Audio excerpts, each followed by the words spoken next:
Sevgili Parya Pahlevani, sizi daha yakından tanımak isteriz. İran'da doğdunuz, büyüdünüz ve daha sonra Türkiye'ye geldiniz. Marmara Üniversitesi Güzel Sanatlar Fakültesi'nde heykel eğitimi aldınız. Bu süreç sanatla ve özellikle heykelle kurduğunuz ilişkiyi nasıl şekillendirdi? Ben Türkiye'ye geldikten sonra birinci okulum benim İngilizce mütercimlik, tercümanlık. Türkiye'ye geldikten sonra hobi olarak resme başladım.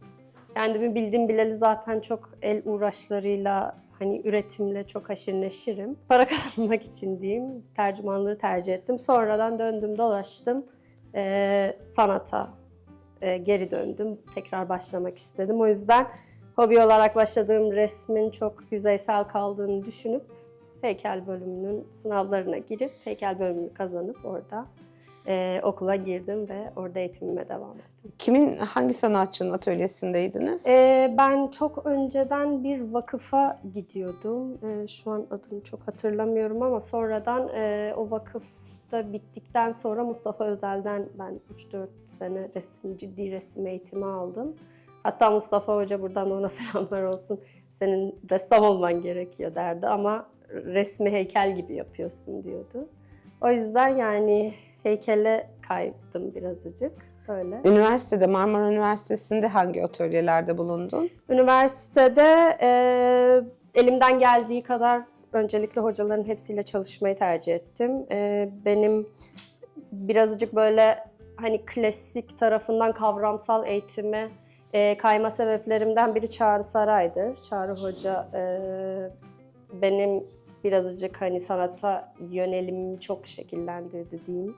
Ondan sonra Nilüfer Ergin'in atölyesinde çok çalıştım. Hatta bitirme projem ve diğer işlerimi sağ olsun kendisi çok bana yardım etti ve bana çok önümde kocaman bir ufuk açtı diyeyim size. Onun dışında Bihrat Hoca'dan ders aldım. Ziya Hoca'nın atölyesini aldım. Yani elimden geldiği kadar hocaların hepsinden aslında ders aldım ben. Şu an ülkenizde, İran'da yaşananlar için ve hatta tüm dünya için anlatılması çok zor bir süreç. Sanırım bu dönemde yaşananlar zamanla üretimlerinize yansıyacaktır. Şimdiden öncesini esas alarak sorularımı yöneltmek istiyorum. Sanat üretiminizi hem bir direniş hem de bir iyileşme süreci olarak tanımlıyorsunuz. Bu iki kavram üretim sürecinizde nasıl iç içe geçiyor? Şöyle söyleyeyim, şimdi benim sanat üretimim doğup büyüdüğüm ülkede şekillenen karakterim, şekillenen kimliğimle oluşan bir şey ve biraz üretim yaparken kolektif ve kişisel hafızayı çok esas alıyorum. Ve geçmişte yaşadığım olaylar ya da toplumumuzun yaşadığı olaylar çok işlerime yansıyor, çok şekillendiriyor. Şimdi bunun iyileştirici tarafı şöyle, toplumda olup bitenlere seyirci kalmaktan ziyade sanat yoluyla bir şekilde toplumsal meseleleri başka bir dile çevirerek insanlara aktarmak ve seyirci konumundan çıkıp rivayet eden bir insana dönüşmek aslında. O beni iyileştiren bir şey. O bana çok iyi gelen bir şey ve bunun dışında başka bir şey yapabilir miyim ondan da emin değilim açıkçası. Çalışmalarınızda kadın bedeni ve kadın hakları merkezi bir yer tutuyor. Bu odağın sizin için çıkış noktası neydi? Bu biraz çocukluktan yaşadığımız toplum baskıları, otoritenin ülkeye hükmetmesi ve özellikle kadınların üzerinde olan kadınlar çok fazla hedef gösteriliyor bu baskının içinde. Biz baskının her şeklini görüp tecrübe ettik maalesef. O yüzden bunların hepsi birazcık hem travmatik bir yerden hem de çözülmesi gereken bir yerden yaklaştığım için kadın bedeninin neden bu kadar politik olduğu, neden bu kadar hedef olarak kullanıldığı meselesi hepimizi üzdüğü gibi beni de üzüyor ve beni de çok endişelendiriyor. O yüzden kadın bedeni üzerinde çalışmayı seviyorum ve o konuyu irdelemeyi de çok seviyorum. Neden kadının vücudu, kadının her şeyi neden politik olabiliyor ve neden baskı altında kalabiliyor hükümetler tarafından ya da yönetimler tarafından. Sevgili Parya, işlerinde güç, otorite ve gündelik yaşam arasındaki ilişkileri nasıl ele alıyorsun? Bu kavramlar sizin için nerede kesişiyor? Sanırım gündelik hayat ve otorite bizim toplumumuzda birbirinden çok ayırt edilebilen şeyler olduğunu düşünmüyorum açıkçası. Bunu üzülerek söyleyeceğim. Biz her YouTube'a girdiğimizde ya da Instagram'a girdiğimizde ya da herhangi bir televizyon kanalı izlediğimizde yaşadığımız şeylerden malzeme çıkabiliyor bize maalesef. Maalesef söylüyorum bunu. Mesela size bir örnek vereyim. Çok trajikomik bir örnek. Bir adamın biri bir liderin attığı tweet'in altına bir nokta koyarak bir yorum atıyor tweet'te ve bu adam yıllarca hapis cezasına çarptırılıyor. Hani neden bir nokta bir tweet'te otoriteyi bu kadar sarsabiliyor? Bu çok önemli bir soru mesela. Şimdi o kadar böyle şeyler yaşanıyor ki bunlar bizim artık gündelik hayatımızda çok entegre olmuş şeyler diyeyim size. Biz bunu her gün görüyoruz, her gün yaşıyoruz ve baskıcı bir devlet olduğu için bizim de mücadelemiz hiçbir zaman bitmiyor. Zaten yaşamak bile şu an bizim için bir mücadele sayılabiliyor. O yüzden bunlardan besleniyorum diyeyim size. Sadece gündelik yaşamı ve gündelik çatışmaları takip ederek. Mahrem olan politiktir fikri üretimlerinizde nasıl karşılık buluyor? Mahrem olan politiktir. Şimdi birincisi bu çok güzel bir soru bu arada. Mahrem neden politiktir sorusu. Bunu ben çok üzerine düşünüyorum açıkçası ve sanırım benim için bu biraz piyango gibi bir şey. Yani sizin mahremiyet kendi başına politik bir şey değil. Ama doğup büyüdüğünüz bir toplumda ve bir ülkede sizin mahreminiz politik olabiliyor. Şimdi İran'da kamusal alanla özel alanda çok büyük bir ayrım yok maalesef. Yani çok geçirgen bir tarafı var bu ikisinin. Şimdi hükümetin mahreme müdahale etmesi, biraz insanlara rahat vermemesi ve onları bu şekilde yönetmesi aslında onlar tarafından politikleşmiş bir şey. Bizim tarafımızdan tabii ki mahrem dediğiniz şey nedir? Mahrem dediğiniz şey sizin evinizin içidir, sizin ailenizdir, ne bileyim sizin kafanızda inançlarınızdır, düşüncelerinizdir. Ama bunlara bile çok rahat müdahale edilebiliyor şu an. O yüzden bu bizim yaptığımız bir şey değil, onların bunu politikleştirdiği bir şey. Şimdi bu benim işlerime nasıl yansıyor? Ben aslında mahremimin önüne bir duvar örüyorum. Yani onları eşikte bırakarak. Yani bu nasıl diyeyim, benim mahremim mesela şu an benim özgürlüğümdür. Ben bu sanat eserlerini üreterek onları eşikte bırakıyorum. Ve hani istediğim şeyi söylüyorum. Çünkü benim imgelediğim şeye müdahale hiçbir zaman yapılamaz. O yüzden size demin dediğim gibi hani sanatın iyileştirici tarafı bunu rivayet etmek. Bunu göstermek. Çünkü burada bir müdahale alanı yoktur. O yüzden burası benim için hem çok mahrem hem çok dokunulmaz bir alan. Öyle bir yaklaşım sergiliyorum. Metal, kumaş, beton gibi güçlü ve zıt malzemeleri bir arada kullanıyorsun. Bu malzeme seçimleri kavramsal çerçevenizi nasıl destekliyor? Birincisi benim çok fazla kullandığım bir malzeme vardır. Siyah kumaş. Hatta hocalarımız bana biraz kendini kısıtlıyor musun diye böyle sorular soruyordu. Şimdi bunların hepsinin kendi başına bana bir göndermesi var. Beton kullanma sebebim sanırım biraz Türkiye'ye geldikten sonra bu işte kentsel dönüşümler ve işte yıkılan binalar yerine böyle beton kurulan binalar oldu biraz. Ve beton kendi başına çok sert, soğuk bir malzeme ve hiçbir şekilde nasıl diyeyim hiçbir şekilde değişken bir malzeme değil. Sürekli durağan bir şey. O yüzden bu çok bana otoriteyi çok hatırlatıyor. Otoriteyi hatırlattığı için o soğuk rengin de hiçbir şekilde hani nasıl diyeyim bir yaşama dair bir mesajı olmadığı için betonu kullanmayı çok seviyorum açıkçası. Metal de aynı şekilde. Metal de hani çok bükülebilen bir malzeme değil. Çok sert ve katı bir malzeme. Onları kullandığımda genellikle otoriteye bir gönderme yapıyorum. Siyah kumaşta şöyle diyeyim, devrimden itibaren siyah kumaş bizim ülkeyi örten bir şeydir. Yani biz bundan çok fazla çıkamadık. Yani o kadar rengarenk, o kadar kadim bir kültürü siyah kumaşa bürüdüler. Ve ben siyah kumaşın dışına şu an çıkamıyorum. Çünkü şu an yaşadığımız olaylar da simsiyah olaylar. O yüzden sanırım buna bir süre boyunca da devam edeceğim bu kumaşla ve bu malzemelerle çalışmayı. Evet, çünkü kadınlar çarşaf giyiyorlar ve Evet, maalesef. gördüğün sokağa çıktığında ya da pazara gittiğinde ya da bir yere gittiğinde hep bir siyah dalga görüyorsun Evet, aslında. evet. Hareket eden. Aynen ama şimdi bunun işin güzel tarafı, biz buna mücadele ede biz bu siyahlıktan yavaş yavaş kurtulmaya başlamıştık. Ki son olaylar olmadan önce ve medeni bir hareket vardı zaten. O siyahı biz aslında bir şekilde yıkmaya başladık. Ama dediğim gibi bu bizim hafızamızda olduğu için ve bize travma yaşatan bir şey olduğu için ben bu travmayı yansıtmayı seviyorum ve tercih ediyorum. Çizginin direnci, ışığın ısrarı.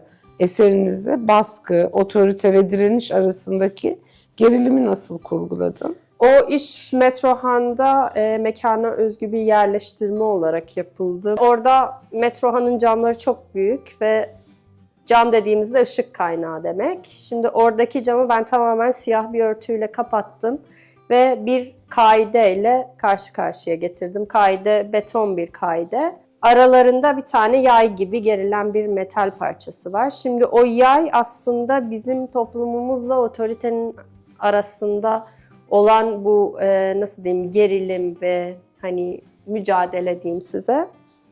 Şimdi bu yay o gerginlikle kumaşı kaldırıyor ve kumaştan az da olsa birazcık ışık sızıyor mekana. Bu mücadelenin sonu benim için her zaman umuttur, benim için her zaman aydınlıktır. O yüzden o sızan ışık da onu gösteren bir şey, onu betimleyen bir şey.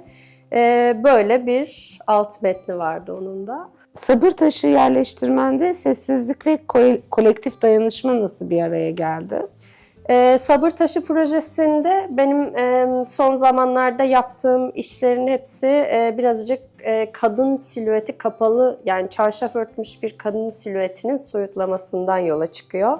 Şimdi burada Orta Doğu toplumunda hep böyle bir yas, hep böyle birlikte gelip böyle ağıtlar, işte yaktıkları, sonra birlikte toplanıp yas tuttukları ya da dertleştikleri bir mekan tasarladım orada aslında. Böyle figürlerin hepsi birazcık içe doğru kafa kafaya vermiş kadınlar benim için ve bu figürlerde aslında bazı açıklıklar var. Yani etrafında dönebiliyorsun heykelin ama geçebileceğin bir alan yok. Yani merak uyandırıp eşikte bırakan bir yerleştirme bu aslında. Çünkü orası benim için kadınların yaşadığı mahrem bir alan, dertleştikleri bir alan ve izleyiciyi aslında davet edip içeri sokmuyorlar. Geçen de konuştuğumuz gibi hani o dokunulmayan alandır onlar için. İçeri sokmadıkları alandır ve kolektif bir şekilde hani mücadele alanlarıdır diyeyim size. O da öyle bir yerleştirmeydi. Sabır Taşı'nın da bu arada neden Sabır Taşı? Sabır Taşı'nın bizde bir hikayesi vardır. Yani bir taşa sürekli gidip dertlerini anlatan bir kadın konuşa konuşa o taş çat diye ortadan çatladığı bir hikaye vardır. O yüzden işin adını da Sabır Taşı seçmiştim. Morning işinizde yaz kavramını doğaya özgü bir süreklilik hali olarak ele alıyorsunuz. Bu yaklaşım nasıl gelişti? Doğu toplumunda bence yaz hiçbir zaman bitmiyor. Doğu toplumunda yaz sadece şekil değiştiriyor. Yani bu neden derseniz hani toplumların içindeki yine özgürlük arayışı, değişim arayışı ve aslında politikacıların, dünya çapında politikacıların kendileriyle refahta olsunlar diye Doğu toplumlarını refahını ellerinden aldıkları bir politika izledikleri için biz hiçbir zaman sanırım o yastan kurtulamayacağız maalesef. Çünkü başkaları tarafından yönetilen bir düzendeyiz. Ben bu işe başladığım zaman Mahsa Amini hayatını kaybetmişti ve bu bizim için aslında ilk olmasa da çok büyük bir dönüm noktasıydı ve hükümet aslında başörtüsü konusunda geri adım atmak zorunda bırakıldı. Ama bu tabii ki